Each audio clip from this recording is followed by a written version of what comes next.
So someone told me recently that my hair is goals, and I was like, oh, don't gas me.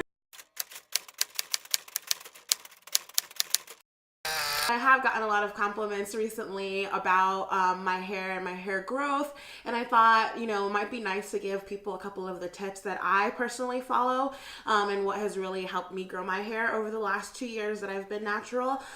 So if you want to know how to grow your hair and keep it healthy, keep watching. All right, so I wrote down my list of tips, and I've got like a whole bunch of them, and I'll try to organize this the best that I can. Like, I literally wrote them down. So the first thing that I like absolutely swear by is biotin. I've talked about this in another video before. This is the biotin that I take. It's the Natural Biotin 10,000 microgram. This is the maximum strength one. Promotes healthy hair and strong nails. Basically, biotin is like the active ingredient in all of those like Hairfinity, Sugar Bear Hair, all those other like Instagram hair magic pills. And biotin is over the counter. It's like $7 from Amazon. You can get it at CVS, Walgreens, Rite Aid, Duane Reade, any of those things. Biotin is an important B vitamin that provides dietary support for healthy hair and nails as well as energy production. By supporting the matrix of hair and nails, biotin promotes shiny, lustrous hair and strong, resilient nails. So I used to take like the 5,000 microgram, but since I started taking the 10,000 microgram, I've seen quite the difference, obviously because it's stronger. And knowing me, I can't remember to take pills to save my life. So I take the strongest one knowing that there will be lots of days where I forget to take them. It's supposed to be daily. This isn't medication or anything like that. It's the same thing as taking like vitamin B, vitamin D, vitamin C. So you don't have to be worried that you like will have like weird side effects. For me, biotin has made the biggest difference in my hair growth. I know a lot of people plateau at a certain like hair length, and for me, whenever that happens, I just make sure to get more regular with taking my biotin, and I'm able to overcome that plateau. And it's also really made a difference for my skin as well. Like, I don't think it's supposed to give you clearer skin, but I feel like it does. And then my nails grow like super fast. So for me, you know, the biggest benefit is the hair, but then there's all these other kind of side benefits that I get from taking biotin. The next thing that I also swear by is Jamaican castor oil. So this you can get from any hair store. Jamaican castor oil is known to be a hair growth aid. It's a very thick mixture, and so what I usually do is I'll put it into like a dropper bottle and mix it with other oils to use when I'm doing my hair so that it comes out a little bit easier and it's a little bit less sticky on the hands. That being said, a little goes a long way, and so I usually try to incorporate it when I'm doing styles. I incorporate it into my hot oil treatments. I incorporate it into my like pre-poos and all of that stuff because it's a great sealant. Because it's so thick and viscous, it kind of, you know, when you moisturize your hair with water and you put the castor oil on it, you really keep that moisture sealed in. This is my homemade hair growth serum oil. I was watching a YouTube tutorial and a girl was talking about how she helped regrow her edges, and she made this mixture, and so I started using it and incorporating it daily, and I've also seen a significant difference when I started incorporating this. So what's in here is some vitamin E oil, my Jamaican castor oil, and then I've got a couple drops of peppermint oil. So all three of these ingredients are really good for preventing dryness and keeping hair moisturized, which is pretty much the key to growing your hair. If your hair is very well hydrated and conditioned, it'll grow faster.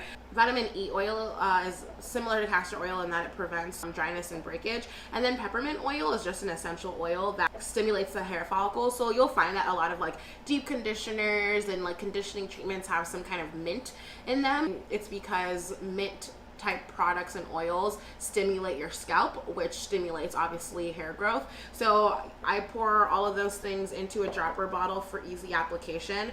I want to say the recipe is like a whole bunch of vitamin E, a whole bunch of castor oil, and then just like 5 or 6 drops of peppermint oil. As with any essential oil, you don't want to overdo it because they're extremely potent and will actually dry out your hair. The next tip is protective styling and low manipulation styling. So protective styling is more like the getting, you know, the box braids, the faux locks, the fake dreads and all that stuff, using wigs, all to kind of protect your hair and to keep your hands off your actual hair, right? Because you're covering it with something else. And then there are low manipulation styles like twist outs and braid outs, where you can do the braids and the twists on your hair and then just kind of leave them in and style them without unraveling, so that you're not kind of manipulating your hair back and forth.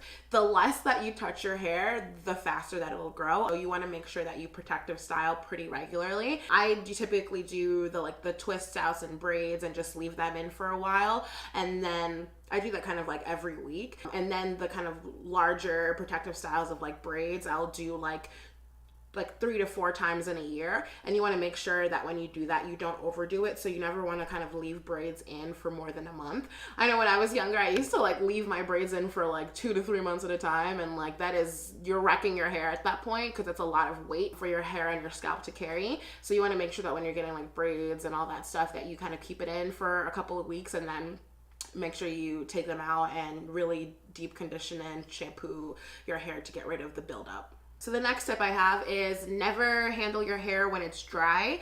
When our hair is dry, it is the most brittle. The key is to only manipulate your hair when it's at least a little bit damp, if not wet. Definitely never detangle your hair while it's dry. Like, your hair is going to break out in clumps.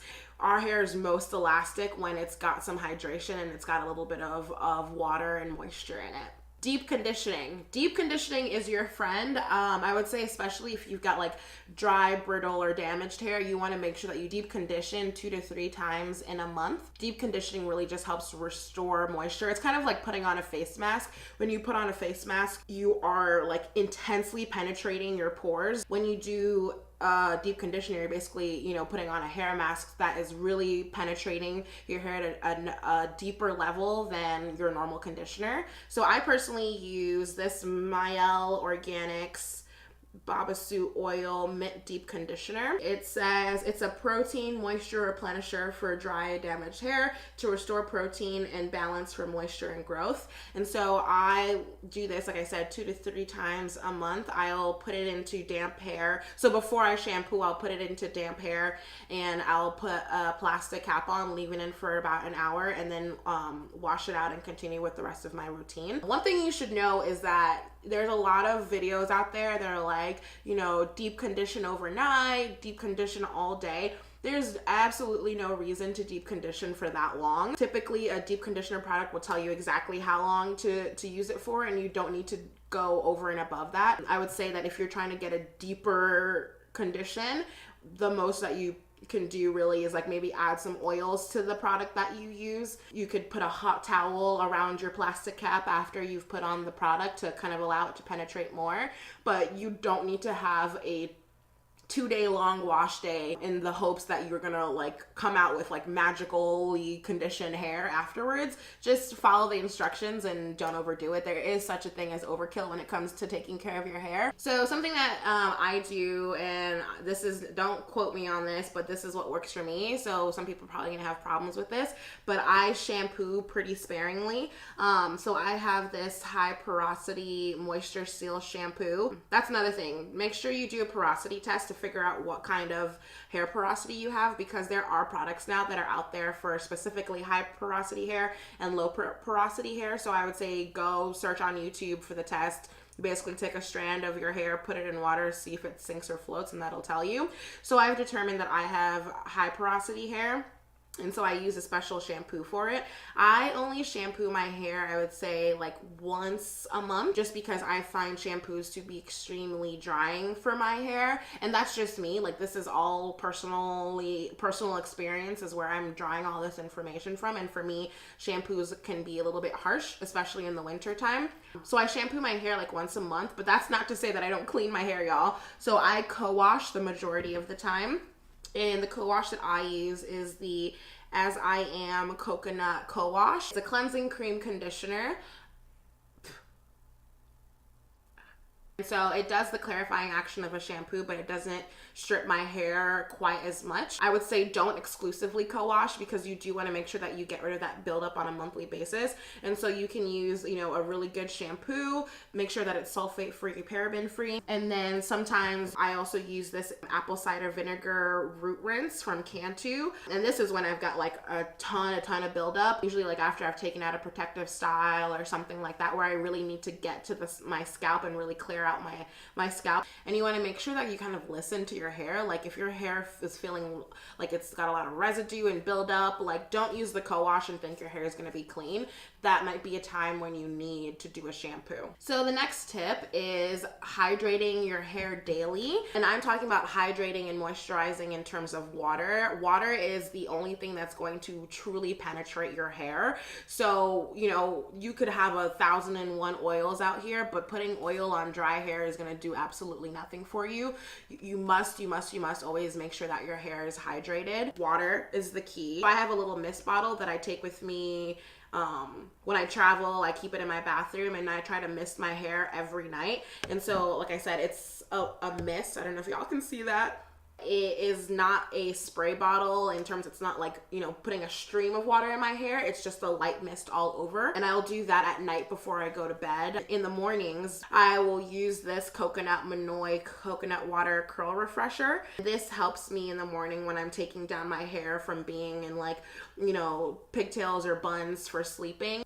It helps me restore the moisture to my hair so that I can manipulate it. A good curl refresher will have water as the first ingredient, like this one does, because water is what's going to bring back your curl pattern and make sure that your hair is kind of springy and bouncy, which shows that it's healthy. The next tip is don't do your hair when you're tired. I am definitely guilty of doing this on several occasions when like you're a little bit too tired to do your full wash day routine, or a little bit too tired to do your twists, and you just kind of rush through your process. You are a little bit aggressive with your hair, which is what will cause it to break. You know, it's like when you're detangling, you're brushing it really hard. That's when you're gonna find, you know, clumps of hair. And I would say that when you're going to do your hair, make sure that you have the time. And if you don't have the time, leave your hair in twists, leave your hair in braids, whatever you have to do. Put on a scarf or a head wrap to cover your hair if you don't have time to do it. The gentler you are to your hair, the better the results that you will see. Another tip is to make sure that you cover your hair whenever you're gonna be sleeping or laying down with either a satin or silk scarf. And then if you really want to, you could buy like a satin or silk pillowcase. Covering your hair reduces the amount of friction that it suffers from like things like cotton, polyester. So like if you're going to bed with no covering on your hair and you're laying down on a cotton or polyester or whatever material pillow, you're causing a lot of friction at night, which causes your hair to, one, dry out, and then two, become really brittle. And so you'll find that all of the moisture and hydration and oils that you put into your hair, if you lay on a normal pillow or lay with your hair uncovered, you'll really lose all of that overnight. I always have a satin bonnet with me when I'm at home, when I travel. I have a few actually. Even when I'm in the shower, I put on a satin bonnet before I put on my shower cap, because I don't want my hair to kind of rub up against things that are gonna do it harm.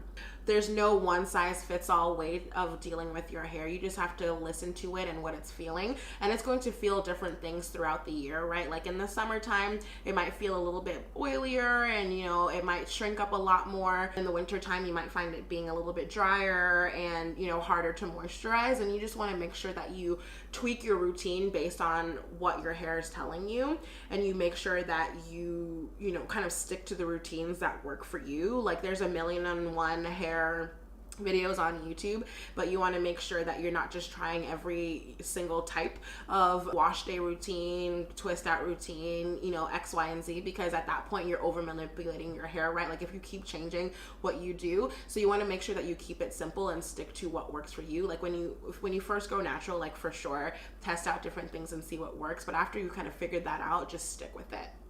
And then just be patient.